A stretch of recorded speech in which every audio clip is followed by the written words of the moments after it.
চলো না হেঁটে আসি শিশির মাখা ঘাসফুলের পথ ধরে, সেই ভোরবেলার চুপচাপ সময়ে, যখন পৃথিবী এখনো পুরোপুরি ঘুম ভাঙায় ব্যস্ত।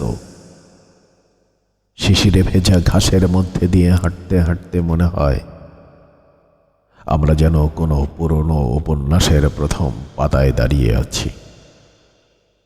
বাতাসে হালকা ঠান্ডা, সামনে অসীম সবুজ, আর তোমার মুখে ভোরের আলো। এগুলো মিলেই এক অদ্ভুত শান্তি ছড়িয়ে দেয় আমার ভেতরে। হাঁটতে হাঁটতে প্রতিটি পদক্ষেপে ঘাস ফুলগুলোর নড়ে ওঠা আর শিশিরের বিন্দুগুলো ঝলমল করে ওঠে সূর্যের অপেক্ষায়। তোমার হাতটা ছুঁয়ে রাখলে মনে হয় সবকিছু ঠিক আছে, কোনো তাড়া নেই, কোনো ভয় নেই, শুধু এই পথটাই রয়েছে, আর রয়েছো তুমি।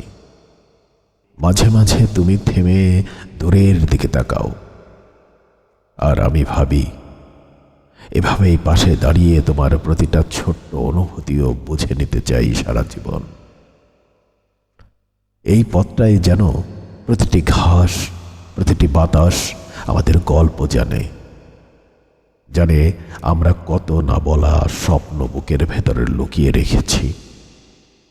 কখনো বাতাস জোরে বয়ে এসে তোমার চুল এলোমেলো করে দিলে তুমি হাসো, আর সেই হাসির মুহূর্তটাকে উপন্যাসের ছবির মতো করে তোলো।